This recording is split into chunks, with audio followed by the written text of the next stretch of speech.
What's going on, everybody? Welcome in to Blazers Uprise Live, presented by Sleeper. Today, we get to talk about some additional Jerami Grant comments about the possibility of him coming off the bench. Meanwhile, another possibility coming off the bench is getting a lot of hype during training camp. We're going to discuss the first 3 days of Blazer training camp. Training camp started on Tuesday after a media day Monday. We, of course, reacted to all the quotes on Monday. Now we get to talk about some basketball in the lead up to the Blazers preseason opener on October 8th. It's less than a week away until we have Blazer basketball. What's going on, chat? Hopefully you guys are having a good week so far. Shout out to my guy Smog with the $20 donation. Says, bang, bang, Niner gang. Yeah, there's a lot of good sports things going on for me right now, and it's very, very weird, and I'm just wondering when it's going to end. Hopefully it doesn't end until November, because go Mariners. Shout out to Smog. Thank you for the donation, brother. That was an impressive victory. Hopefully this is just a sign for things to come, and the Blazers, pick up the slack. Pick up the slack and do their part to turning around my sports misfortune. Eric, what's going on, man? How you doing? Wait, let me unmute you first. Okay, Eric, what's going on, man? How you doing? I'm good. What's up, Tori? What's up, chat? Hope everyone's doing well. When I first saw you, Tori, your shirt looked green in your light, and I was like, "Why is he wearing a Packers shirt?" You thought this was a Packers shirt, huh? No, this is At first. Now I can see it's blue, but it looked green. This is a Julio jersey, man. It's the last stream before I have the most stressful, but hopefully the most fun weekend of my life. Yeah, my team's already out of the playoffs. At least they made it, but Impressive run. Run. Yeah. I was rooting for you guys. It was a bummer. Freaking Dodgers. All the teams I was rooting for to win in the first round lost. So, as a Mariners fan, I think I would rather play the Guardians. Now they have to play Scooball potentially twice, which makes me a little nervous. Hopefully the offense doesn't completely disappear. But the Red Sox lost to the Yankees. Screw the Yankees. I hate the Yankees about as much as I hate the Astros after this season. And then the Reds and Padres couldn't come through, so that was a bummer. But it's been fun. Yeah, I thought we were gonna get that game last night. Loaded the bases with no outs, couldn't get a run in, and then the bottom half of the inning had an error, then led just a bunch of runs. Yeah, The Dodgers onslaught. That's how it works. Yeah. So it was cool because the Mariners had scrimmages with a time off, and they were putting Ichiro in right field. And it made me wonder, if the Blazers, let's say they had first round bye in the playoff and they had a scrimmage and they brought an old player out of retirement, who would be the Ichiro for the Blazers if they did that? It'd probably have to be someone who recently retired, because I don't see a lot of the old people suiting up. But I feel like the closest thing would be LaMarcus. Yeah, LaMarcus would probably do it. But Ichiro's 51. Ichiro's 51 years old, man. I know. It's crazy. He's a young 51. We can all aspire to be like that when we're 51. He played till he was 45 or something? Yeah, until he was 45. So obviously, there's not really a parallel for basketball. He still wears full uniform in the dugout sometimes. He's it's cool, man. It's really cool, actually. So, Taylor Packer says Chauncey. Yeah, Chauncey suits up. Hopefully he doesn't pull a Nate McMillan and tear his Achilles because he has to run because the Blazers have too many injuries. Right? If you guys remember that way back in the day. When your head coach has to run with your team because they have too many injuries and then he injures himself, you're cursed. But hopefully the Blazers can have a healthy season. Unfortunately, we got 2 injuries to start training camp. But we do have some fun clips out of training camp. There's a couple of guys getting hype right now, and we're going to discuss it all. You got some interesting quotes from Drew talking about a specific player, and you got interesting quotes from Jerami Grant. Okay? Is there anything else that you want to get into on this stream, Eric? Anything else you want to talk about? Because I'd rather start with an appetizer before we get into the main dish. That's pretty much the main dish. Yeah, I think we should touch upon the Simons comments. Yeah, that's a great lead up. Yeah, let's go into that. So basically, he's implying I don't think he means it the way it's being taken, but he's basically said that the last month or so he's been being taught to play defense a certain way that he had never learned how to do before, and is hopeful that that'll help him be a better defender in the Boston system. But he kind of implied that he wasn't taught how to play defense before, but Yeah. I don't think it was necessarily how he meant it, but it certainly can be misconstrued that way. Yeah, so those comments are interesting because it just sounds like a shot against his former team. But it also Mm-hmm. makes me wonder. I asked this question on Twitter, and it's basically just a question. I'm not trying to imply that I feel any particular way. But let's say Ant improves a ton defensively in Boston after saying all this. Like, what does that imply for the Portland Trailblazers? Yeah. Does it imply, like, I'm going to throw out some potential options that you could choose from? It could imply that the Blazers aren't actually a good defensive coaching staff. They just have good defenders. It's always funny how there's always excuses made for the coaching staff. They don't have players offensively. They don't have enough talent. What are they supposed to do? But then when the defense starts playing good, it's never the flip side. Oh, they just have good defenders. It's not actually the coaching staff. The coaching staff gets a ton of credit. You got Clingan, you got Kamara. Like, how much of it is the coaching staff helping it? How much is it those guys? Like, you could read into it if you want to. If Ant takes a noticeable leap defensively in Boston, you could read into that being not a good look for the Portland Trailblazers coaching staff. But then again, he's probably going to have a lesser on-ball role. He's not going to have the ball in his hands as much. He's going to have more energy to defense, and maybe he needed a change of scenery to actually buy in on that end. And they do have a more established winning culture there that I just think he's buying into, where, he's talked about how he wants to be a winning player. And now he's going to a winning organization. Of course, the Blazers are just trying to build towards that. So I think he's going in there completely bought in on doing whatever he can to be that winning type of player in a way that maybe he wasn't here. So that's why if I had to lean one way or the other, I would lean towards it being that and not actually anything truly indicative of the Blazers coaching staff. I mean, honestly, he got a pass defensively. Like, there was some games he was fine, and I thought his defense was maybe a little... Like, it wasn't as bad as people thought. I still thought it was bad. Just some people were saying he's the worst defender in the league. I wouldn't put him in that conversation. But there were some games where he was brutal, and he'd still play 33 minutes a game, 34 minutes a game. So there wasn't really much accountability for him defensively in Portland. So maybe that's something he needed. I don't know. It's just kind of weird to hear him make the comments that he's been making. We do know there were numerous examples of him playing tough defense, but just not affecting the shot at all and still getting scored on. Yeah. So maybe it's something along the lines of, one, maybe not getting put into situations so often where you're being isolated against bigger guys like that. We know that's been a huge problem going back since Dame was drafted. Is this team seems to, the way they rotate and try to hide some of their guards in the corner often leads to them getting stuck, having to tag a big. And then if that big gets the ball, it's a pretty easy basket over the top. That goes for almost every guard that's been on this roster during that period of 13 years now. But if they find a way to limit how often he gets isolated like that, or provide more help instead of just like leaving him on an island, stuff like that can really make a difference and maybe make him feel like he's improving a lot on defense, even though it's more just the scheme helping him not get put in those situations. Yeah, 100%.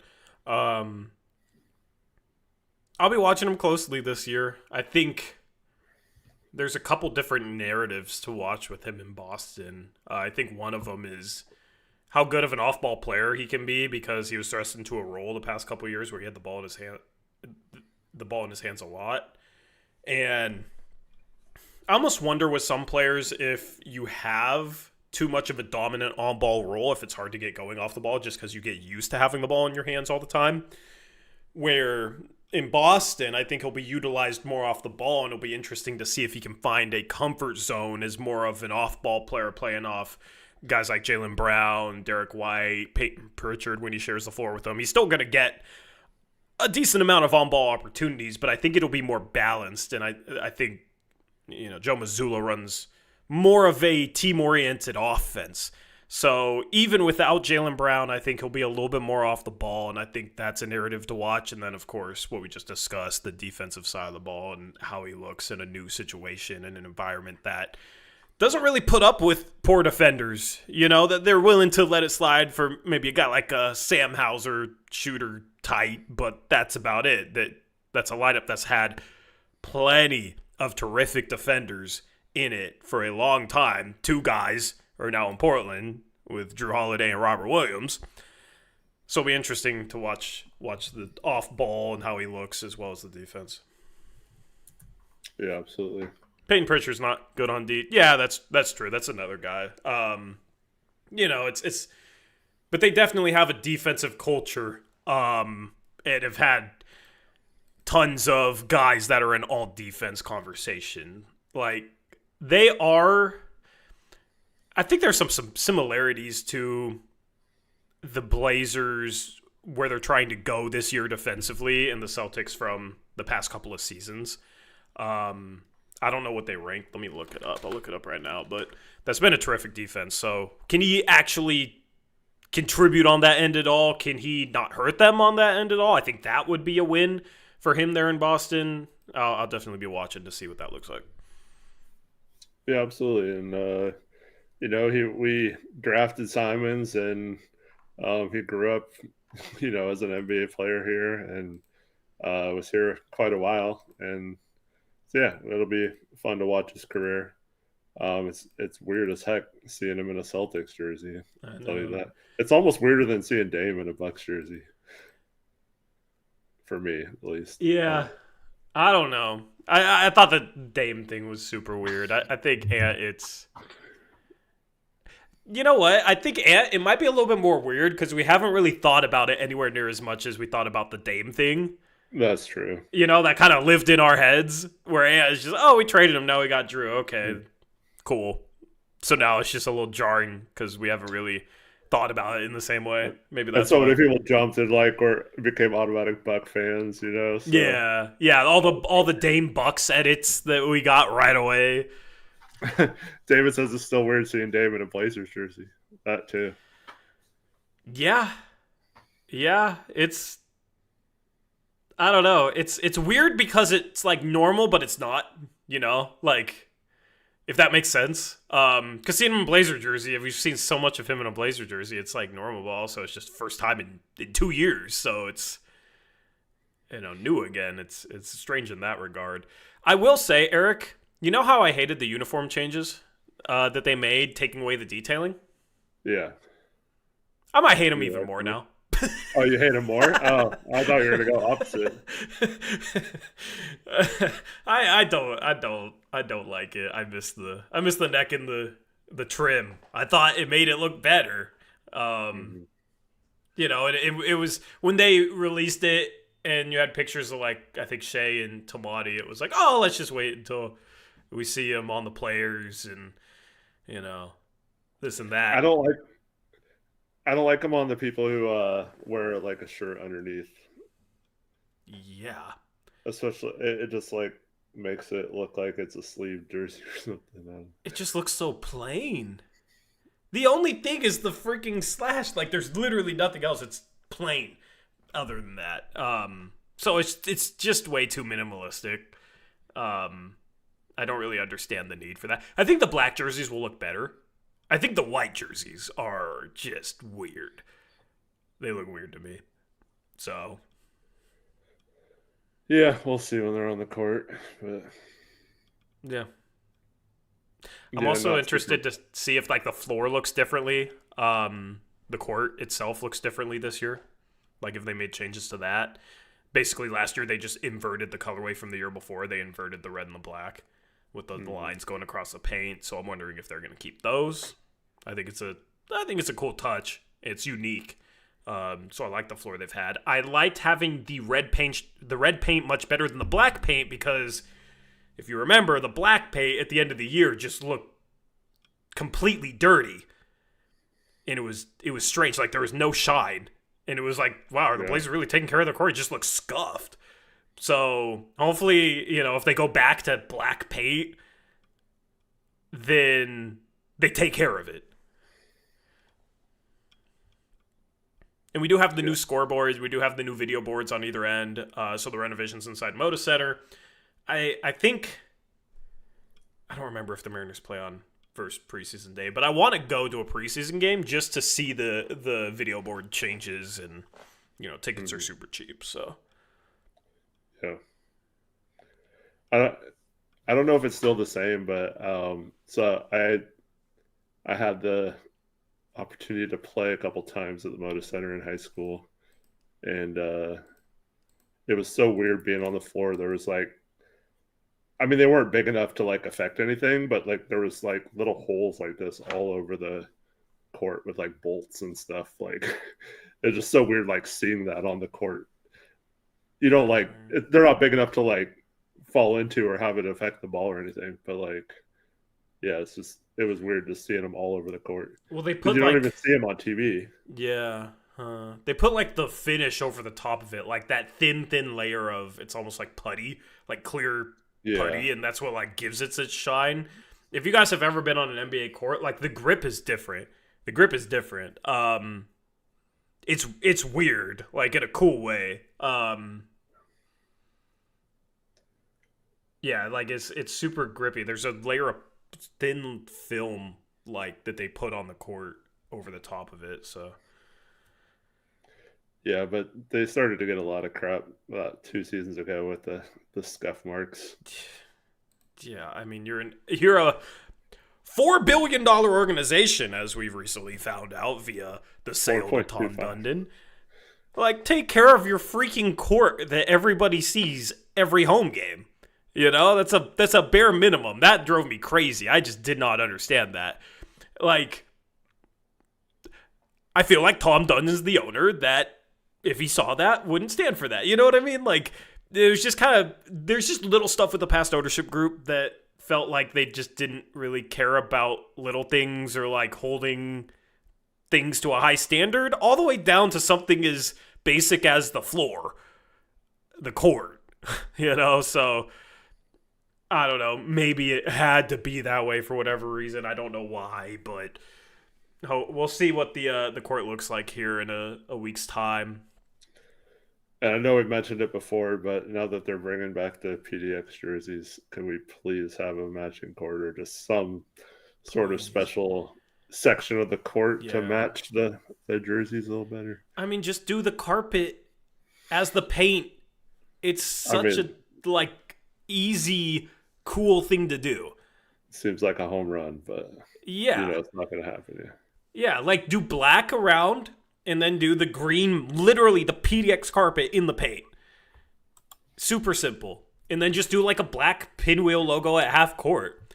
And that way it's not like too much green, too jarring. It's just, you got the paint that's green, PDX, and then the rest can be black. It's super, super freaking simple. Especially since they're bringing back those same jerseys again. If they don't do it again, that's going to drive me nuts. If they're playing in these green jerseys for the second year and they're playing on a red court. But this is the type of stuff like I just, a lot of people are like, why do you care? It's just court, who cares? I get it, but this is the type of stuff I care about, man. It'd be so fun to have, what? Yeah, why not? Other teams, all these other teams do this. Why can't we have a fun, special court? And I know a lot of people don't like the carpet. I happen to like it. I think it's very Portland-y. Yeah. Maybe the people that don't like it just don't understand the lore behind it, I guess. But I think it would be so cool to just have that on the court too when we play in those. But they're not going to do it, so I'm not going to get my hopes up. Man, maybe they should actually do carpet in the paint. No, I'm kidding. If any of you are confused, no, not actual carpet in the paint. Just painted like the carpet. That'd be interesting and probably an injury risk to actually put carpet there. But see, it's like it would just be once in a while. That's why it's fine. Like I probably wouldn't want to see that every game, but just the games at home they wear the jerseys. Like that's fun, new. Like we've never seen a green court. We've never seen it's always been the same colors. So that we have a green jersey. Like, I thought they could have done a really cool looking when they had the Oregon jerseys, the brown with the colors and, like, the topography. I thought they could have done a really cool complementary court for that, and I think they missed the boat on that. So, yeah, I don't know why, like, all these other teams do it and Portland doesn't. Like, who comes to that decision? Who's the final say on that decision? I don't know. Grew asked how we liked the in-season tournament court last season. I mean, I like that, it's just 4 games, it's 2 home games, and it's just a fancy court for those games. But it's just like, I like the in-season tournament courts, but just the fact that they barely do anything for the playoffs and, like, nothing for the finals. Yeah. It's just so weird to do it for 2 home games and then not have one for your alternate jerseys, which you wear way more. Yeah. And then not have, like you said, if for playoff teams, not have like special themes on the court for that kind of stuff. But yeah, I mean, I like the court. I wish they could have used it a little more. It's kind of fun seeing them play in like it almost seems like they're in a different arena or something. Yeah. Well, it's Adam Silver's NBA. You know what I wanted to talk about on a previous stream and forgot to? His comments about how, like, an NBA team could play a Euro team in the playoffs.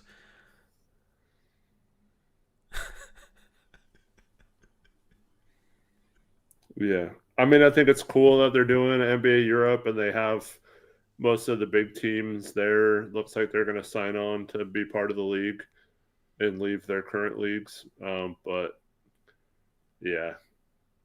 Eric, it doesn't make sense unless they're extra NBA teams. Because if they're not at the same level as NBA teams, yeah, you're just going to get far less talent. So what? They're going to play in a playoff series and get swept and lose every game by 50? Like, we see what happens when NBA teams in preseason games that don't matter play against these overseas teams, and they destroy them every time other than the Phoenix Suns playing the Adelaide 36ers. You know what I mean? Like, a playoff series? When these NBA teams are taking this seriously, their season's on the line? That was like one of the comments where I'm like, this dude might just... I don't want to be mean, but that's just a dumb idea unless you're literally talking about, like, adding these European League teams to the NBA where they have, go by the same salary cap, same player pool, same draft, and it's like literal expansion overseas. Well, also, I think that's dumb too. It's like, I know he was like, well, you could go over there and play each team or whatever, but it's just... That's what he made. Yeah, but he made it sound like, literal expansion overseas, which, like, all right, if that's the plan, okay. If they want to go to 36 teams and add Seattle, Vegas, and 4 European teams, I don't hate it. I do wonder I don't think you're watering down the league in terms of the depth, because I think there's a ton of depth out there. I just, when it comes to stardom, I wonder if it's just kind of watering things down with how necessary it is to have a star. But then again, with the new CBA, it's really hard to keep multiple stars, so maybe that's the future. I don't hate that if you're going to incorporate them into the league, but the comment made it sound like that wasn't the plan, but you just somehow play them in the playoffs, which there's literally no way to make that make any sort of sense at all. And it was just like, dude, what are we talking about? This is the same guy that wanted 10-minute quarters. I feel like he's just going to try and sweep the Clippers thing with Kawhi under the rug. Like, I am frustrated with Adam Silver, man. All right, so no offense to some of, like, any place in Europe or whatever. We also talked about this with Mexico City being, like, a possible thing. Here's the problem. Like, Cooper Flag isn't going to want to go play in Mexico City or like Germany or something. Like most of these NBA stars, like how pissed would they be if they got drafted by one of these teams and have to move like to Europe to play in the NBA? Like that would just. I think maybe some of them would be fine living in Britain.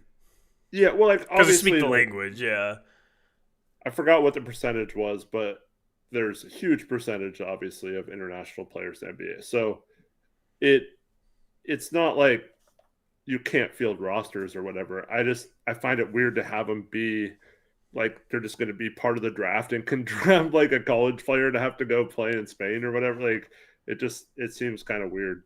I mean, and then that player's career having to travel a ton more than any other player around where he got drafted and stuff. I don't know. Yeah, well, they would just have like longer road trips and longer homestands to cut down on the travel, right? Like that's how they would try to make that work. I mean, half the season they'd be in the U.S. traveling, whatever. There's still probably nightlife that they could get into, wherever they're at for half the NBA season when they're playing at home. And obviously they're probably not going to live there in the off season. So I think some players wouldn't mind it. I think some players might, but I don't know. I think it would be hard for those teams to compete in free agency. But it's always been hard for small markets to compete in free agency. So is there really much of a difference there? Like, how many players want to play in, I don't know, Charlotte or Milwaukee if they didn't have Giannis, So that would be interesting. I just hope they expand to Seattle and Vegas soon, and whatever they're trying to do with the European League is cool. If they keep it separate, cool. If they add 4 teams to the league somehow, cool. I feel like Silver would try and do some like European relegation system. You know what I mean? Like, it works over there for soccer. Yeah, how can we make it work for the NBA? Which, yeah, I don't think it works, but anyway, let's get into training camp stuff, Eric. So there was a tweet today by Sean Hyken that said, Jerami Grant says the idea that he'd be upset if he doesn't start has been overblown since media day. He says, quote, "I'm fine, man." So this... Have you actually listened to the interview? I have not. I just read the tweet. I've been busy all day. So please elaborate. Oh, you know what? I can. It's towards the end of the thing. It's not super long, but like, yeah. I thought the whole thing was kind of interesting, but I do have an interview set up now, so we can absolutely play this. Listening to it, let's just listen to it. Yeah. I just want to say it. I got a much different. Well, it's not let's listen quite to how he phrases it. Yeah. Yeah. Well, because he's led in to by a previous question. Day 3. That basically like explains everything and just lets him get away with answering in a certain way. But yeah. Okay, let's hear it. I need to hear it. Yeah. And he's poised, so he'll slow down the offense, he'll slow down the defense. You said it was in the last 2 he'll minutes. get you big stops, he'll win you games. So it's in the last 2 minutes, yeah. Mm-hmm. Okay. Looking forward to that. In your experience, how long does it take for a team to really get comfortable with a new offense? It all depends. I think we got a lot of players that know how to play the game of basketball. So, it just depends. It depends. But I think we're catching on to it pretty fast. How close you pay attention to media and such, but it seems like a lot was made out of you after media, and I feel like people kind of misconstrued you. You just want to compete for a starting job. Weren't implying like you need to start or it's going to be a problem or anything. Oh yeah, I'm open to competing. So, I mean, I know what I can do on the court. Yeah. So I mean, I feel like people kind of looked at that and said, "Well, he's upset." But I mean, how would you describe your demeanor?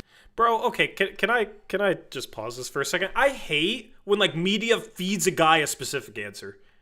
You know what I mean? Like, hey, so a lot was made out of media, but like people are misconstruing things, right? You just want to be a competitor, right? You're a competitor, yeah? Like, he just says, yeah, I want to compete. He doesn't say anything about like, no, I don't want to be a starter, or like, I don't.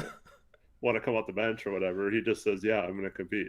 It's such a pet peeve. Like, ask him. Just ask him, like, so how would you feel if you ended up coming off the bench? Yeah. Instead of just feeding him. Yeah. Yeah, just say, hey, so a lot of people were speculating based on your comments that you wouldn't be okay coming off the bench. Is that true or not? Yeah, it's just controlling the narrative. Yeah. So, but I had to get that off my chest because that frustrates me when that happens. So that's literally what's happening with this question. Anyway, I'll play the rest of it. Of course. Yeah. So, I mean, I feel like people kind of like, you need to start or it's going to be a problem, right? Oh, yeah, I'm open to competing. So, I mean, I know what I can do on the court. Yeah. So, I mean, I feel like people kind of looked at that and said, well, he's upset. But, I mean, how would you describe your demeanor, I guess, going into I'm fine, man. Yeah. Kind of overblown? Yeah, for sure. Yeah. Now that it's fall, what are the fall fashion trends I should be following? Fashion. What else is he going to say? Like, what do you... Like, interviews are supposed to provide some level of insight, and that gave me literally none. Right. So once I heard that actually play out, like, he didn't answer anything. He just said, yeah, I'm fine. Like, because I strongly believe he feels he's going to start. So he's fine with it because he thinks he's going to start, and it's not going to be an issue, right? Yeah, like, that question is just making fans out. Like, any fan that thinks that might be the case, that he'd have a problem coming off the bench, is being ridiculous. Like, that's just kind of the attitude. But there's multiple things to read into where you can't blame anybody for coming to that interpretation. When you look at Jerami's exit interview at the end of last season, where he basically said, yeah, I'm unhappy. And then you look at his media day interview where he said, yeah, I expected to be gone. And then he's asked about coming off the bench and he says, yeah, I don't expect that. What else are you supposed to read into it? This is a dude that started for like 6 years, veteran, highly paid. Like, that is a very reasonable conclusion to come from when he basically was saying he was unhappy anyway. So it's like, he wasn't happy as a starter. He's not going to be happier coming off the bench. He absolutely is not. I think it would be ridiculous to think that he would be happier coming off the bench. So if you don't want to read into that and you think he'd be fine, I completely respect that. I sat here on Monday's stream, saying I'd be worried about how he'd feel coming off the bench, but I don't know how he's going to react, right? Like, we can only guess. But if you're worried about it, I think it's a legitimate thing to worry about given his comments. It's not like this is just off of nothing, like it was made out to be in that question. So that kind of, that kind of annoyed me because it's not nothing. So if you want to worry about it, I understand why you'd be worried about it. I'm a little bit worried about it. If you think he's just going to be a professional, I get that side of it too. He's been a very professional guy as well. We don't know. Okay. But he might not care. He might really not care. He might be just a chill guy that might just truly be fine. But yeah. But to be clear, I don't think he's saying I am fine coming off the bench. He's just saying I'm going to be fine because he thinks he's starting, in my opinion, right? Yeah. All right. Which is why the question is stupid the way it was phrased. Yeah. It's just, yeah. Anyway. Earlier in that interview, he was asked about the. Oh, you got collab cammed. Bring Eric back 2025. Let's campaign for Eric's return. There we go. We got it. Let's go. All right, you're back. Go ahead. Earlier in the interview, he was asked about the offense a bunch. He explained how there's a lot of movement, a lot of catch and shoot threes off movement and things like that. And he said he was asked based on last year, well, how is it going to be better for you this year? And he said, oh yeah, this offense is great for my game or something like that. And like, it's going to fit really well with my athleticism and stuff like that. So he does not have any excuses this year if he plays bad that the offense just isn't what he likes to play, because he's on record now saying that it is perfect for his particular game or whatever. I mean, from the sounds of it, I agree with that for him. He's athletic. Yeah. He can knock down the three. He can attack closeouts. Like, motion offense, he should thrive in, backdoor cuts, curling off of screens, right? Just as a mover with his size and athleticism and ability to knock down jump shots, so you have to respect that out on the perimeter as well. He's a guy that should thrive. I've just never really seen him in that role before, and I think it takes a certain motor to like constantly be moving without the ball, and it takes a certain level of buy-in, and I have to see it. I have to see it from him. In OKC, Denver, he was kind of like a park in the corner guy. It's not like he didn't cut at all, but his role primarily in Denver was defensively, and he defended a lot of guards, and he was mainly a spot-up shooter. In OKC, if you remember back that OKC 2019 series that he was a part of, on the other side of things, stuff was kind of stagnant there. It was a lot of Russ dribbling the ball and kicking out.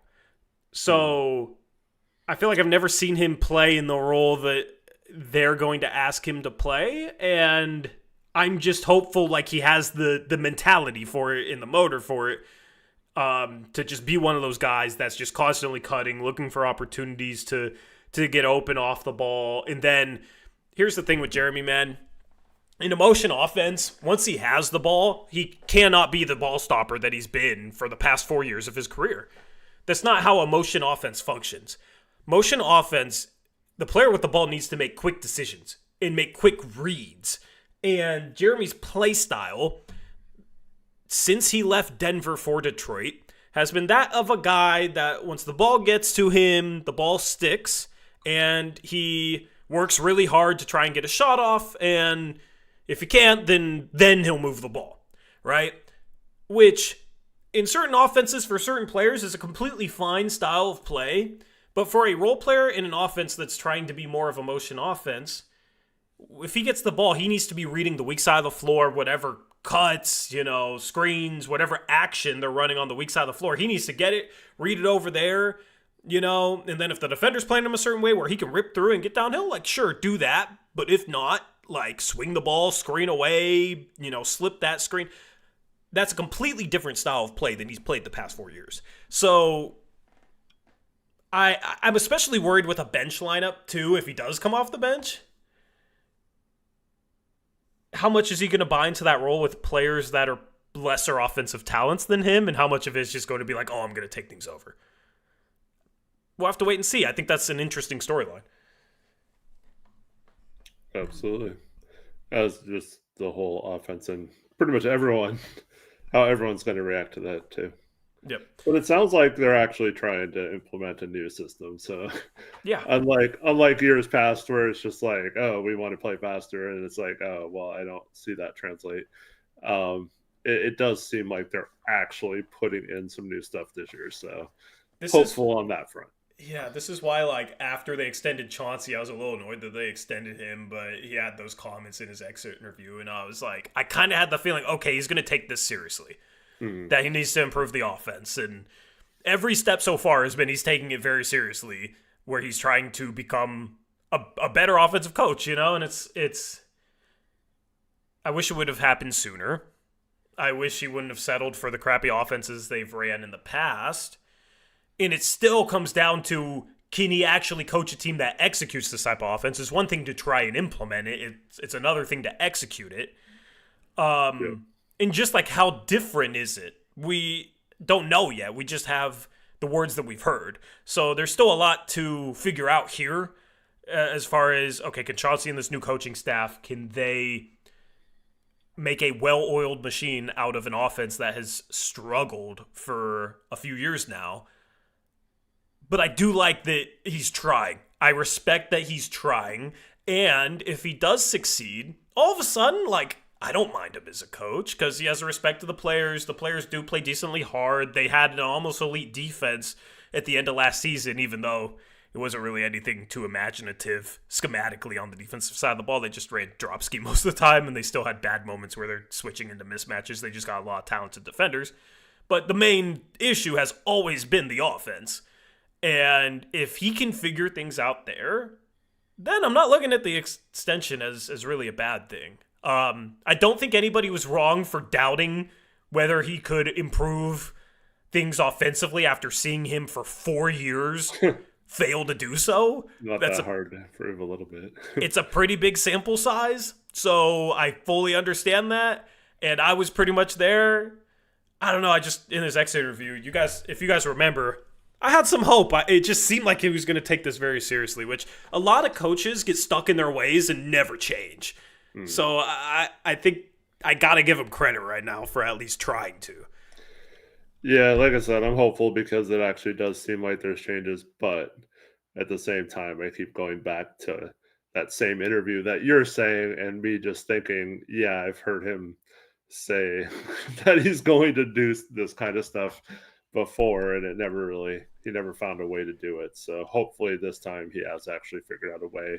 And it was the most encouraging thing for me. We talked about this last stream with his comments about going and watching a practice of Thiago splitters overseas. Yeah. And like learning or like just soaking that in and learning like how another person does it, and like just finding another offense interesting and then going and just bringing in that, like, let's go hire that guy, like, and let him teach us how he does things.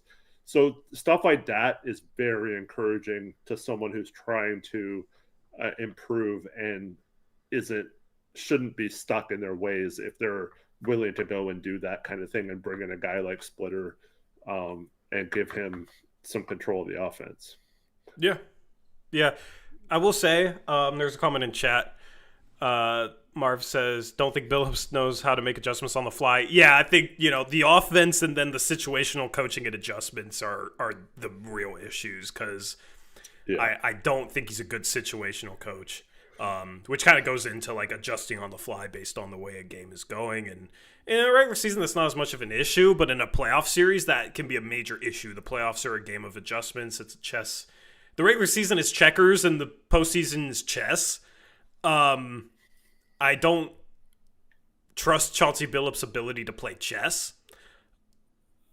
I think, the situational stuff, end of games especially, offense is always bogged down. We'll see if the new offense they're putting in, how it looks like in crunch time when the defensive pressure ramps up, because the Blazers' offense under Chauncey Billups has always dramatically suffered in those situations. So hopefully, I think, things might look good in preseason with the stuff that they're running, but I really want to see what they're trying to implement this year get tested against a good defense in crunch time where the pressure's up, the refs are maybe letting a little bit more go. That's closer to playoff basketball, right? And the playoffs are just a completely different ball game. So, if we're keeping Chauncey long-term and we're trying to become a legitimate playoff team, these are the scenarios that I will really be looking at. How's he making adjustments late in a close game, and how does the offense look in crunch time against pressure defense? I think those are two things that if those things improve, then if they improve with the offense, then I'm feeling good about Chauncey. But until then, that's still something that I would worry about if he ever sees a playoff series as the Blazers head coach. Well, let me ask you a question. How, realistically, how long do you think it would take to get a total new offense, locked in and, actually looking good on the court? Do you think a training camp is enough? Do you think preseason's enough? Do you think, 20 games into the season? How long are you going to give it until you, as long as they're trying to do different things, at what point does it become this isn't working, or they tried their best but it's not, or okay, now it's really humming, I'm going to give it till this point, and if it looks better by then, I'm going to be encouraged? I don't think it's a particular number. I would say I would expect there to be some growing pains with it, but as long as over time they progress, then it's fine. Mm-hmm. There's every team is figuring things out early in the season, right? And here's the thing with them trying to be a transition team. If they're able to effectively get out and run at a very good rate compared to the rest of the league, that's going to be good offense that they don't have to think about. It's going out and there's some that goes into it, but good transition offense generally is easy offense to manufacture. If you have the athletes, if you have the talent, and you're able to get the ball up the floor, and you got guys that'll run the floor hard, and know how to hit somebody filling the lane. So I think that would be the hope. Is they're a very fast-paced team that scores a lot in transition. Their defense is forcing turnovers, going the other way, and then they lived at the rim last year, so hopefully they're getting to the line a bit more than they did last season. If things break down, like hopefully they're getting some paint touches, and that could be a way to keep the offense afloat if the half-court system, the stuff they're trying to implement, the new stuff, isn't up to speed to start the season. So I think if all those other things go well, it might give them a little bit more patience to see this through, which I think it's going to take some patience. But if all that other stuff isn't to that level where they're an average pace team, they're not the most efficient team in transition, they're not getting to the free throw line a lot, then I think the half-court offense could look really bleak, and they could just be a straight-up bad offensive team. So I that's my long-winded answer. Yeah, so Chauncey was kind of led into this question too during his interview today. Mm-hmm. And it felt like he really wanted to say it might take into the season and it might, look a little clunky at times, but eventually he kept dancing around it, and then eventually he just said something along the lines of "we'll figure it out, we got to," or something.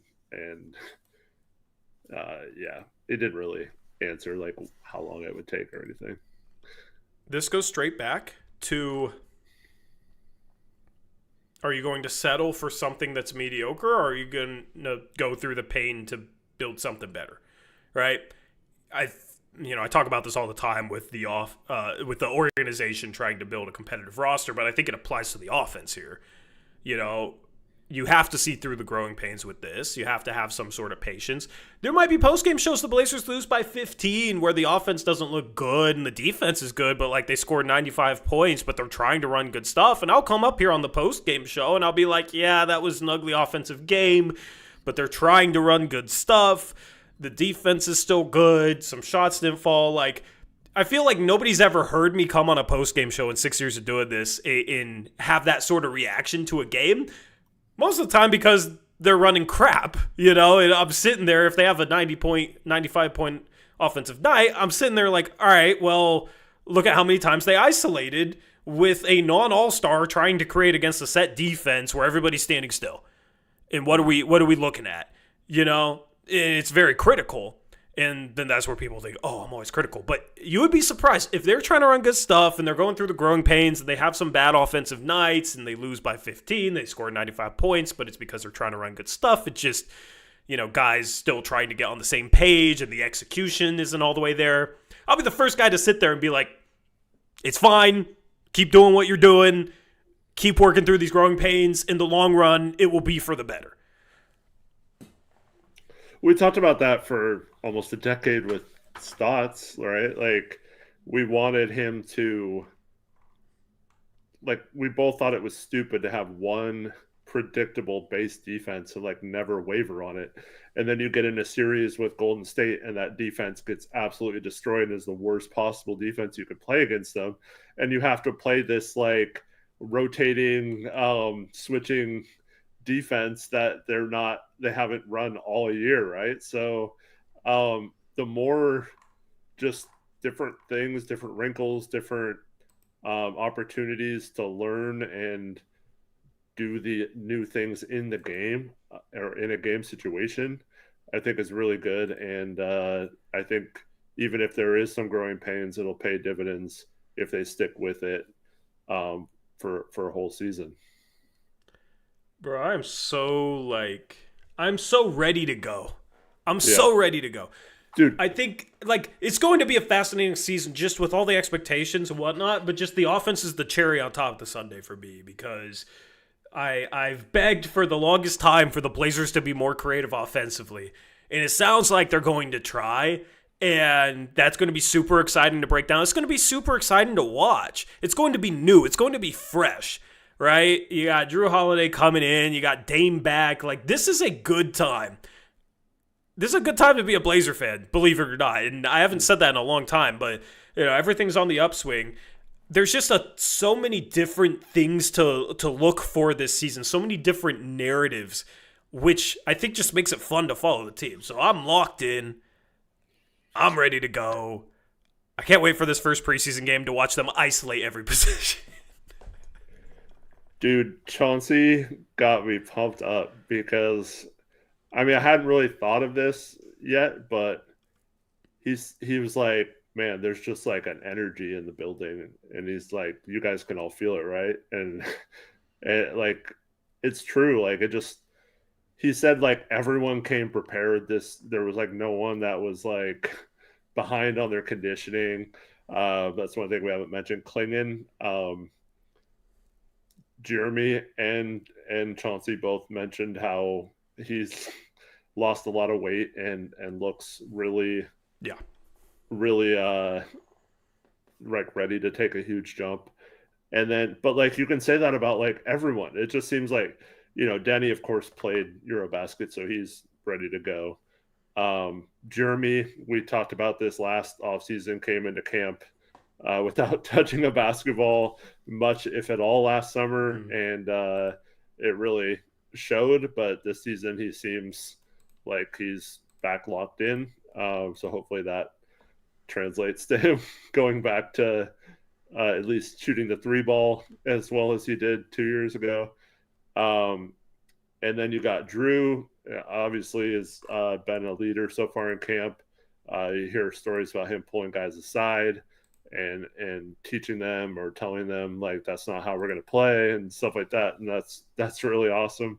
And then, you hear all these positive things about Jan Hansen, and man, it's just like everyone. It just seems like they're all locked in and they're all in good shape and they're all ready to go. And Chauncey did say like, there's probably 29 other teams that feel the same way about their team, but it's a different vibe this year, and it's like a winning type vibe, right? It's like, and actually it kind of made me mad looking back to Monday that, like, I know you don't want to put expectations on a team, but you brought in Drew Holiday, right? You have this team that you're expecting and have been talking about taking off from where you left off last year.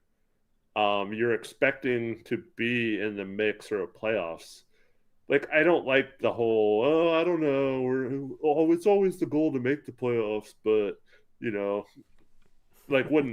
like, just say, yeah, we won 36 games last year. We feel like we're even better this year and are going to hit the ground running as opposed to trying to figure things out last year. And we expect to be a better team than last year, which means we should be in the mix for the playoffs. I just want to hear him say that, man. Yeah. You know what's funny to me, man? Like, it feels like this season and this past offseason and this season is just where they try and overcome themselves, where they just don't do blazery things and don't say blazery crap. And that is some blazery crap, like hedging your bets and not willing to just go out there and say, yeah, we want to play postseason basketball, which, of course you want games in the postseason. But like say it, you know what I mean? Just the hedging your bets, the wishy-washiness, like not even being willing to like say that's a goal is just lame to me, man. You if you really believe in the step forward you took last season and the young talent on this team, you should absolutely be saying that is the goal. So, it's just the most blazery extensions from that, right? What'd you get an extension for? Small sample size. Like, freaking say, yes, we believe in that sample size. We think we are a playoff team. Yeah. Let's go. Yeah. Like, that'd be hype, man. But like, they don't want to. They're so scared to set expectations, and I get it. But it's just like, no, we're not going to accept if they're the 12th seed this year. That's not good enough, right? Yeah, it's just like the blazery thing is just to be scared to say definitive stuff, like, so that's annoying. That's annoying. I just, stand on it as a goal. I would respect that. They're doing a lot of good stuff, and we're hearing a lot of good stuff. I mean, Chauncey at the end of last season after game 82 said he's tired of this being the last game, which I liked. I liked hearing that. Yeah, that should be the attitude. Well, Joe said it's winning time too a few months ago, and now he's just like, oh, well, every team wants to win, you know. Like... yeah. I mean, I get it, but we're picky. We're picky. That's something. Well, what is it? Is it winning time or is it not? Yeah, I don't know. Hopefully it's winning time, but if it's not, that could still be okay. Or something like that. Yeah. But I mean, this is the first year that's like, okay, well, you're actually expected to do something, so are they actually going to get questions if, you know, there's roster holes or their coaching isn't, if Chauncey's not making good enough adjustments or the offense isn't good enough, are they actually going to start getting questioned by more than just us on why that's happening? Yeah, I don't know. We have 20 days until the first regular season game. Just counting down the days, man. Counting down the days. Shout out to Tay Plays with a $5 donation. Says, congratulations on the Niners win. McVay had a dumb game plan. I'm so sad. Well, my condolences. Yeah, they just let Mac Jones throw these soft underneath routes all game. Like, well, cool. He'll take that. That was a good win for the Niners. A win that I did not expect at all, given that they were 8.5-point underdogs. So I appreciate the donation. That was I mean, fun. Winning on the road on Thursday night is never easy. So yeah, we'll take it, especially with no receivers and backup quarterback. And shout out to Kendrick Bourne, man, had a huge game. It's weird McCorkle. It's weird how good the Niners season has gone considering the circumstances. They're 4-1. And then my Mariners play an ALDS game 1 at home on Saturday. Like, which is just insane to me. I've never seen it before. It's never happened, like, in 20 years. 24 years. I've been watching for 20 years. So, a lot of positivity. Things are going so well, Eric, that even Tyon Grant Foster got a practice waiver finally for the Gonzaga Bulldogs. A practice waiver, though. Like, is he going to get an actual waiver? We've been wondering that all offseason, waiting and waiting and waiting and waiting. For his 14th season in college. But and then all the hope around the Blazers. It's a good time from your Reds made the playoffs, which, you know, it didn't go so well, but that's an accomplishment for that. Like, yeah, it's weird being positive, dude. I hate it. It disgusts me. Dude, the Niners now have a long time to rest, hopefully get healthy. But, man, they're doing this with, like, a thrown-together roster. Imagine if they get healthy at some point later in the season. I know Bosa's not going to be back, but everyone else should be back at some point in the season. Yeah. You know what? That's a good segue. That's a good sleeper segue. We're going to talk about the player who's getting all the hype in training camp right now. But first, shout out to Sleeper for sponsoring the channel this season. You can use promo code Uprise, and you'll get two things. All right, you got two promos, actually. They're up in the ante here. We got a free $20 entry that you'll receive, no deposit needed. So if you've been seeing these these sleeper segments that we've been doing, the parlays, that sort of stuff, and you've been thinking about maybe trying out the app, but you need a good opportunity to do so, to try out some picks, a parlay, NFL. We got NBA right around the corner that you can have some fun with. Well, now's your opportunity because you can use promo code Uprise and get all the upside with none of the downside with a free $20 entry, no deposit needed. But then you'll also get the 100% match up to $100. All right, so now's the perfect time to jump in on the action with NBA right around the corner, MLB playoffs, NFL. It's always that time of year where, like, those are my three major sports, right? They all kind of collide.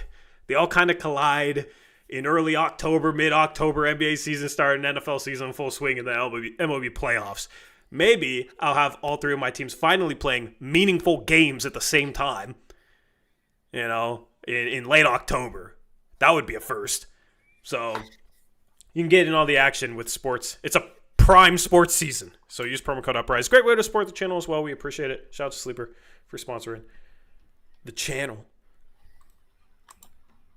And let's talk about somebody who is not being slept on, at least according to the comments coming out of Portland Trail Blazers training camp. Eric, surprise or not, there's a lot of hype about Shaedon Sharpe right now.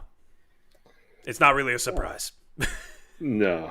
I mean, I said this on Monday before training camp started, and I'm not going to waver now. I think Shaedon Sharpe's going to be a fringe all-star this year, at least play at that level. And I feel like the only thing that can hold him back is this team holding him back. And not only just the hype from training camp, but seeing the way, just seeing a video of him cooking Drew Holiday off the dribble with a step-back jumper and stuff like that, it's like, it's getting me hyped, man. Yeah, his mid-range shot looks good from a couple of the clips we've seen. He hit Drew with, I don't know if that's I think that's a T-Mac move where dribbling left, spins back, and then step backs off. I don't even know how to explain the move. I'd have to show it, but I played rec tonight, and I'm very, very sore, and it would look very, very clunky. Very, very clunky. But, yeah, if you guys know what play I'm talking about, it's a Twitter clip, then that's an insanely tough move to pull off in any circumstance. Do it on balance and just make it look as easy as he does. He's the type of guy, he makes really, really difficult stuff look really, really easy, where it's almost not even that impressive because it's just oh, that looked easy for him, whatever. 90% of players, 95%. Yeah, whereas if you try any other NBA player, even some stars will struggle with some of these, that move. That's an insanely difficult move, the move I'm talking about, man. I don't think people realize. And, some of the finishes and stuff with how athletic he is, he makes the game look simple by doing things that are absurd. And I'm with you, I wouldn't say the only thing that could hold him back is the team not starting him, because I think his three-point shot could be what holds him back if it doesn't improve. If it does improve, it's wheels all the way up. If he can shoot 35, 36% from three, he should absolutely be a 22 to 23 point per game scorer this year. Have you noticed his form looks a little different too? It looks like he's leaning a little bit less to the left. You remember how we talked about it? Yeah. I need to see it in a game, but right. He had the bad habit of kind of leaning and being a little off center, and he looks a little bit more up and down. Yeah. His shot and follow through does look different. I feel I don't know how much of that is the lean and how much of that is his shooting elbow. Yeah. Because his shooting elbow kind of stands out to me when he shoots as well, but I think that might just be he's not leaning, he's more up and down, more straight up. So it's just the follow through will look different naturally because of that as well. So I think I need to see him preseason game number 1. That's going to be one of the biggest things I'm looking for, is just his shot, and I'll compare it to how he shot last year as well. I'll do that and maybe tweet about it or put it in a video or something. And just to clarify, I don't think it's necessarily about him starting or not, although I do think that's a huge factor if he's truly dominating these scrimmages and training camp.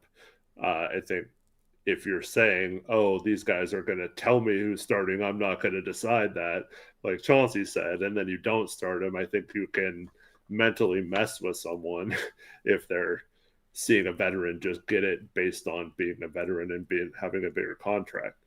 So I do think there is some things at play if he clearly outplays everyone, including Jerami. Even if it's just Jerami that he outplays and Jerami still starts over him, I do think that could mess with him mentally. But the main thing is if he truly is ready to bust out, does the offense have ways to get him going, get him the ball, not have these lulls during games where he's like invisible out there? Do they find ways to get him the ball? And maybe it's as simple as just him moving a lot off ball to keep him That's engaged. the motion. Yeah, the motion. That's the motion. Yeah. So I believe if they do run this offense correctly and they do have him emerging as this like go-to player, we've talked about it before, whether it's the Devin Booker curl screens or, you know, backdoor lobs or things like that. I do believe you could set up an offense to make him look as good as he is capable of looking. And to me, the guardrails are holding him back would be if they just park him in the corner like they've done at times, or don't run him off those curl screens very often, don't have many backdoor cuts for him or anything like that into the offense. And maybe a little bit of that is, you know, Chauncey's leaving that up to the players to do that themselves out there, because eventually you have to figure out how to move yourself out there too. But I do think if they have a lot of off-ball action for him, he's a starter and a focal point of getting those shots or getting him going. I think he could easily average 23 points or more this season, and, you know, which would automatically put him in, you know, most improved conversations and things like that. Yeah, if he can knock down threes at a better clip, and then if, like, they have legitimately good motion that he buys into and uses effectively for himself, he could legitimately make an all-star team this year. It's that level. Like, the issue is when you look at, like, a guy like Jalen Green, for example. He's primarily like an on-the-ball guy. He's not really good at playing off the ball, even though he's a great athlete. Like, he's just kind of like a ball in his hands type of guy, and he's not efficient enough. That's why he's not a star. With Sharpe, he's a better finisher than Jalen Green has ever been in traffic. I think, like, I don't know if I want to say like he has more of a bag, but he hits difficult shots that I feel like Jalen Green doesn't hit. Mm-hmm. So then it's just the three-point shot. I think he's a little bit more of a functional athlete. Like, Jalen Green's a great open court athlete, but Sharpe in tight spaces, even just with his leaping ability, it's phenomenal. So, you know, I think Sharpe should be an elite off-ball guy, where, you know, he's coming off curls. If the curl's overplayed, he rejects the curl and it's just a backdoor lob that he's dunking on people's heads, right? So you either trail him and then he gets to his spot, you know, gets downhill. He's looked great in the past on that. Or you try and overplay him. He goes backdoor. So how do you really guard him off these curls? Like, he should be maybe the best player in the league at coming off curls one day. Like, I don't know if it's a little too early to say that next year, but he has the skill set and we've seen the flashes. It's just we don't see enough backdoor, right? It's a lot like he'll come off curls. There's just games where they'll run it a couple times for him and he'll eat off of it and then they stop running it. So he needs to have a heavy diet of curl screens. He needs to have backdoor screens set for him. But it also needs to be kind of random where like teams can't scout it. Yeah. And that's where just if this coaching staff can implement the motion principles, the randomness that they're talking about, he could feast. He could absolutely feast. And then you get into this team playing more up-tempo, like him as a lane filler, terrific. Him as a transition ball handler has been terrific as well. That's great. And then some playmaking pick-and-roll stuff. Like, you're starting to look at the total package offensively. And that's the hope. So, I going back to the starting conversation, Jerami Grant is not going to break out into an all-star this year. Shaedon Sharpe has a chance to break out into an all-star this year. You absolutely start the guy with a chance of breaking out. Because here's the thing. You can play both guys 30 minutes a game. But, I mean, what young player breaks out into being a star coming off the bench? I feel like not as many compared to guys that start. Like, start him. Make him the focal point of the offense where a lot of your motion principles are designed with like him in mind, like the whole team in mind, but he's the guy that can really thrive with it. And, still obviously place a lot of emphasis on Denny Avdia, but you got Drew, you got Tamani, you got Drew, Tamani, and Donovan Clingan in the starting lineup. Those are all kind of more defensive guys. You got Denny. There is more than enough opportunity for Denny and Sharpe to break out together in that starting lineup. And that starting lineup needs somebody with Sharpe's playmaking ability, Sharpe's shot creation ability. So the decision is so obvious. And then just hearing him talk about all the hype and hyping him up this much, like, it's an absolute no-brainer. So I'm going to be pissed if they bring him off the bench. Yep. And I don't remember if it was the first day of training camp or yesterday, but they did post a video of Chauncey, like, telling him, like, you're a playmaker now. You got to make this pass, like, in this situation or whatever. It really seemed like they were trying to groom him to be one of the main ball handlers with Scoot out, obviously.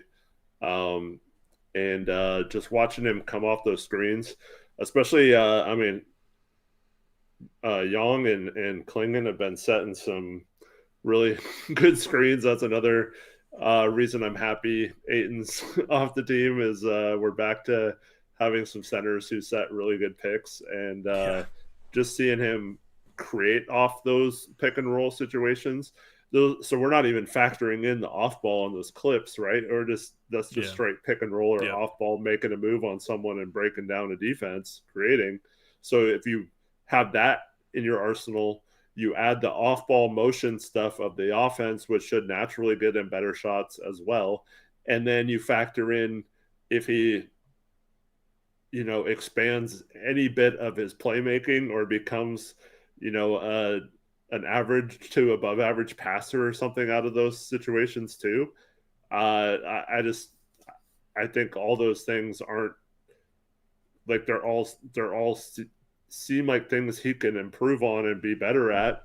So then it just comes down to that 3-point shot, like you mentioned. And if he improves that at all, dude, the sky's the limit for this guy still. Yep. I still believe in his potential. Yep. Dude, the Blazers believe enough in his potential to start him. It's just such a ridiculous conversation to me. Right. It's just so ridiculous. Like, and here's the thing. If Jerami Grant starts, there's going to be a legion of people defending it. There's already people defending it. There's literally already people defending it. And it's basically just defending whatever move they make just because it's the move they make. I'm hopeful that they're gonna start Sharpe. It's just a weird thing. Like, could they start him over Drew? And start Grant too? Like, I can't wait until this conversation's over.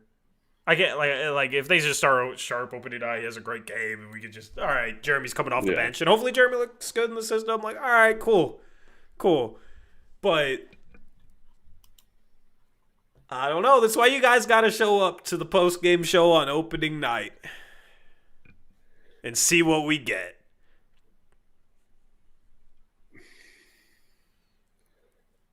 Yep, that's exactly what we're talking about. Arrow and Taylor. Yep. I mean, I don't know why the insults are necessary. Here's the thing, man. You can have your opinion, but also respect somebody else's and understand why they have a different opinion. I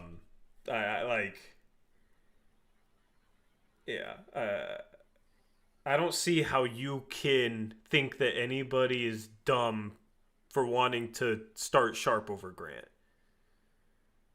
Unless you just don't believe in Shaedon Sharpe at all. Unless you're just a Shaedon Sharpe hater. Yeah. Like, and I don't even want to take that conversation there, but I mean, do you not see the tantalizing upside that people want to buy into the flashes that he showed last year? You can have a talented offensive player in the starting lineup that isn't the best defender. But Eric, this is the same dude that kissed Anfernee Simons' ass. So what's the difference? You know, what's the difference? Like, why is Anfernee Simons so entitled to a starting spot, but like Shaedon Sharpe ready to break out in year 4, it's dumb to think you should start him over Jerami Grant?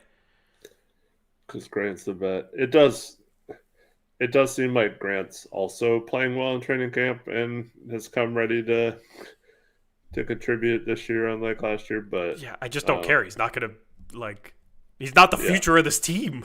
No, he's not the upside for this team.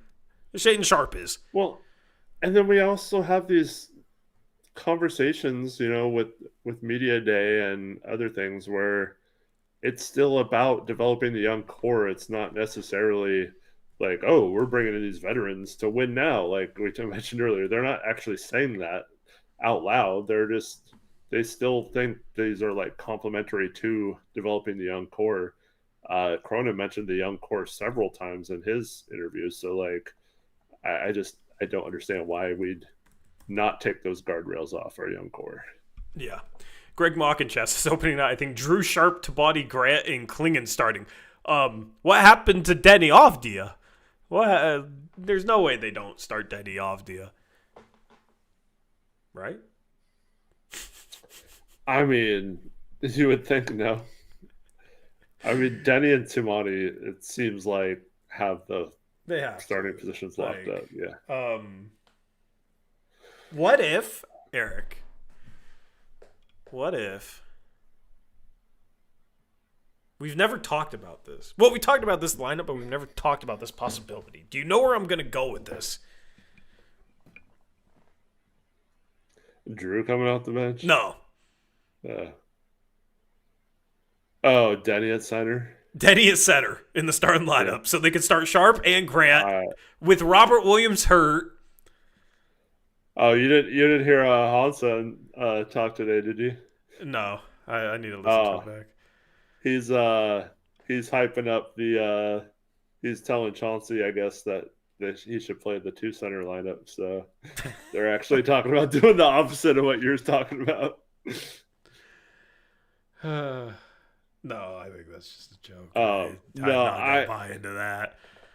So, I mean, maybe at times last year and early in this preseason or in the offseason, I would have said there's a chance of that, but I think they're really high on Klingon, and I think Klingon's been a monster defensively in practice. So. That just could be like the easiest solution, you know. We want to play super fast. There's your super fast lineup. We want to be versatile, active defensively. Like, I don't think they'll do that, and I don't think that's the answer at all. The answer is bringing Grant off the bench, but this is the only scenario where Grant and Sharpe starts. Because they're not going to bench. I don't think they're going to bench Drew, Denny, or Tabati. So either you're starting a center or you're not. Yeah. Aeromancer says Denny versus Sengun was pretty fun. Denny's had good moments against centers. Yeah. Did you hear you made Doka's comments? No. He said they were going to play some lineup with he's experimenting with Amen at the 1, KD at the 2, Jabari Smith at the 3, Sengun at the 4, and was it Steven Adams or someone else at the 5? And he was being serious. He was like, yeah, we're going to play some big lineups sometime. Why would you play... Why? With Amen at the 1, KD at the 2, Jabari Smith at the 3, and Sengun, they should be playing Tari Eason. And just have, like, insane switchability and still have, like... I think with Amen and Steven Adams on the floor with Sengun, like, you're kind of nerfing Sengun a little bit because you have 2 guys that don't shoot. The 3. Yeah, like, 2 guys that don't space the floor. So, that'd be fascinating to watch. I think Amen should play some point guard. I don't really understand the Sengun plus a non-shooting center. They have Capella now. So I guess that's how you get success with it last season. So I think this is. Yeah, I don't know. Like, that's the type of lineup that doesn't work in the playoffs. Yeah. Although with KD, it could change things a little bit. Yeah, I just. So KD's going to be driving into Amen Thompson's, Alperen Şengün's, and Steven Adams defenders. Like, I mean, KD can stop and shoot over the top of any. I mean, yeah, but wouldn't it make it a little easier to kind of just sell out on the perimeter, knowing you just got a clogged paint behind you? I mean, they don't have shooters anyway, so they're gonna have to try to do. Tari Eason something. can kind of shoot. Kind of. Dorian Finney-Smith can shoot. He's hurt. Reed Shepherd is supposed to be able to shoot. He didn't say they were gonna like start that lineup Yeah. or anything. He just said it would be a fun lineup to. That's the type of thing where he's just like you know what that is? That's an ethos pitch. That's something that's just so wild that you pull out of nowhere, like for the blink of an eye, just to completely throw another team off, and then before they catch on to it, you go back to something else.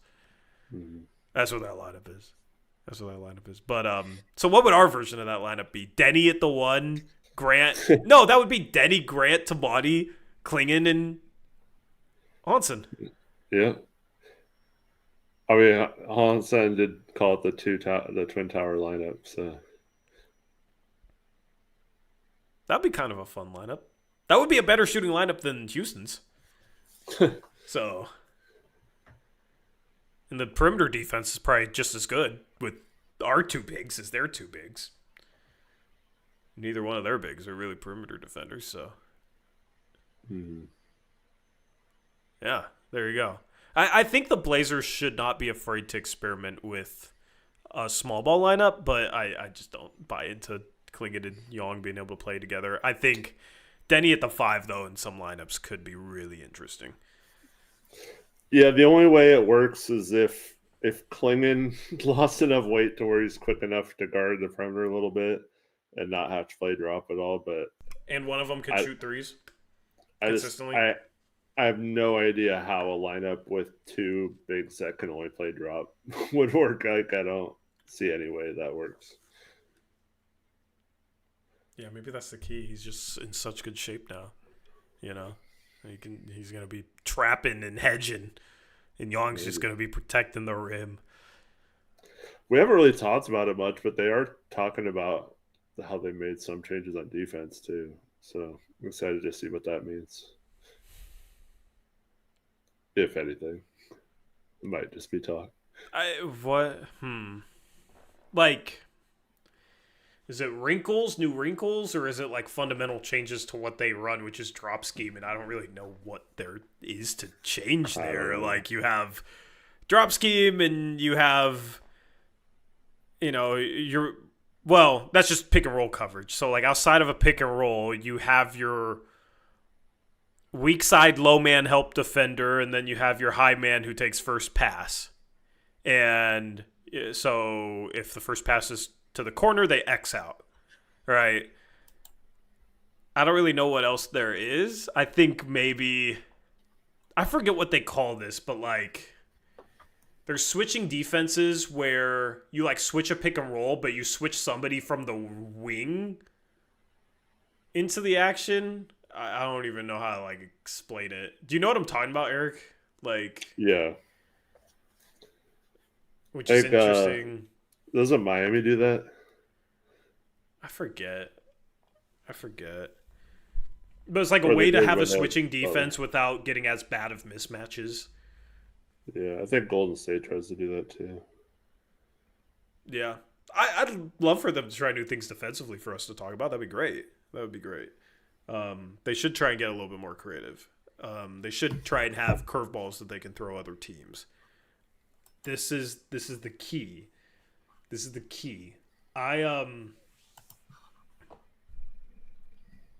think if they can get a little more creative defensively just to like switch things up and keep offenses a little bit more off balance, then they should be a top 5 defensive team.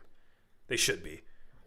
If this offense works and they run good offense and you have like Sharpe take a step and Denny take a step, they probably should be an average offense. So with everything they're talking about doing, if we expect them to be successful with that, what should our expectations be for the season? Playoffs. I mean, but like win record wise, because our expectation should be, I think, borderline top 5 defense and average offense. Doesn't that equate to like a 48 win team? Yeah.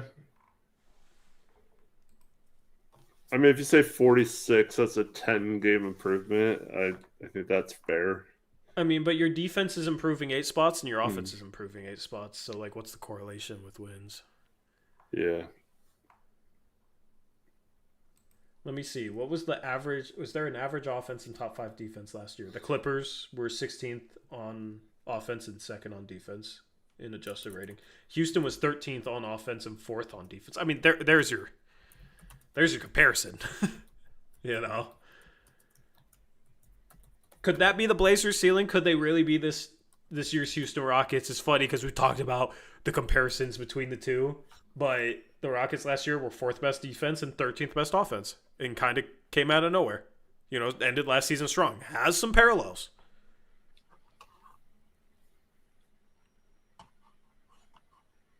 It feels too good to be true, but maybe that's their ceiling. Who did we pay under the table, though? True, that's a good question. It's a great question.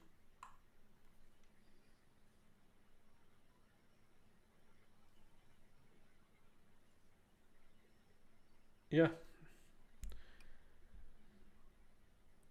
Just saw a TikTok of Drew and Dame captioned, imagine showing this to a Bucks fan in 2024. That would be crazy.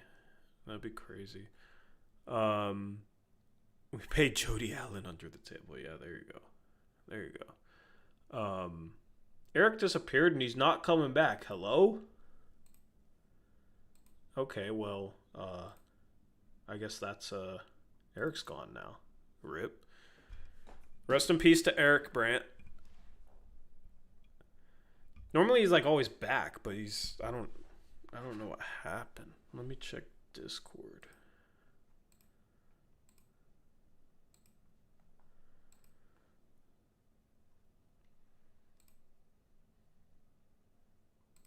Maybe his computer died? I don't know. He has computer problems. His computer doesn't really like him. Anyway, I don't really know what my expectations should be for this season. Oh, there he is. We're back. Gonna wrap up the stream anyway, I think. Yeah. All right. Let me take down the full webcam. What happened? Did you just get collab cammed and it took a while, or what? It just like completely went away. I had to leave and then join. It never came back this time. Streamlabs, fix your stuff, please. Please. Or I might just use OBS this season. If we start Grant and he's playing motivated, how quick do we trade him? I don't think we trade him. Yeah, I don't think we trade him. If he's playing really well, this team would be like, oh, we just have to take back an expiring for him. We like the way he's playing for us. We're going to keep him. Yeah, you know what I mean? Like when we're trying to make the playoffs, and he helps us if he's playing well. Yeah. Like he's not going to have enough value to other teams. Like where, yeah, it's just not going to happen. I would be absolutely floored if he got traded this season. Outside of like a trade where his salary is used to get a star because we're playing that well and one becomes available.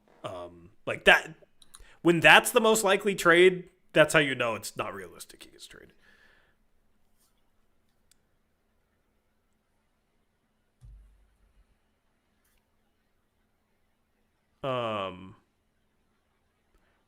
Do you guys use Sleeper or ESPN? We use Sleeper. Shout Sleeper. It's a sponsor. You know? For our parlays, yeah, we use Sleeper. I use Sleeper. I got a bad beat last week. I show you guys my stuff on Sleeper too. We're going to do stuff with Sleeper all season long.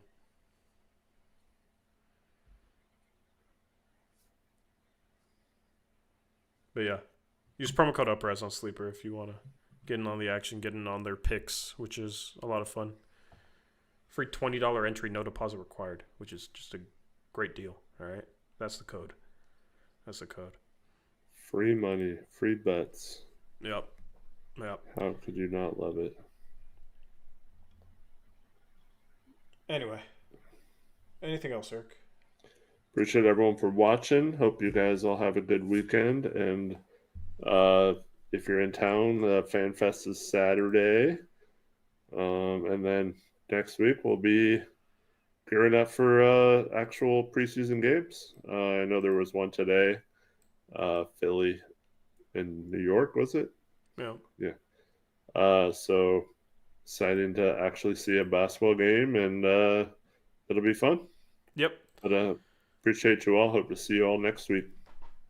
I think I'm going to start shouting out the top 3 members in Stream XP, which is a YouTube thing. Well, Whoa. third is like 10 people that are tied. So shout out to Smog, who had the $20 donation. He has 1,075 XP, and then Tape Plays with 250, who also donated. So, you got to donate to win these things. Appreciate you guys for the Don't donations. spam Aeromancer. Jeez, we'll take it away from you. Yeah, I don't think that's going to get you enough XP in time, brother.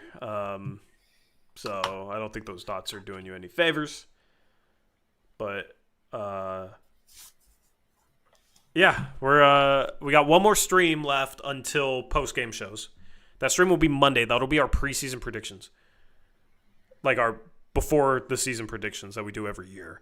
We got to figure out what mods are going to partake in that and all that, and then chat. You guys get to partake. It's always a lot of fun. We predict standings. I forget how we did it last year, but I'm gonna try and make sure ahead of time we got a good system. But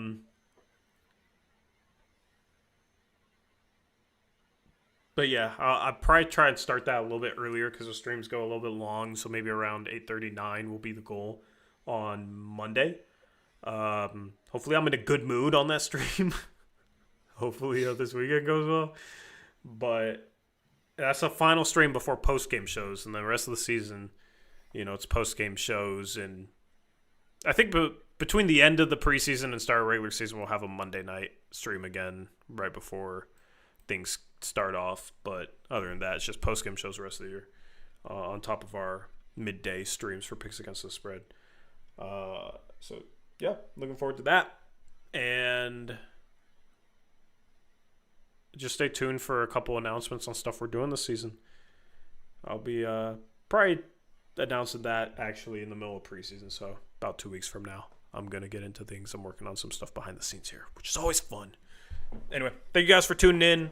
Hopefully you guys have a good weekend, and hopefully you're as excited for this upcoming Blazers season as we are. And hopefully, they start Sharpe. And hopefully he breaks out into a superstar, the next Vince Carter, Tracy McGrady, Kobe Bryant. Whatever. Ciao, Sleeper. Promo code Uprise. We're out of here. Have a good rest of your night. Until then, as always, peace out. Go Blazers!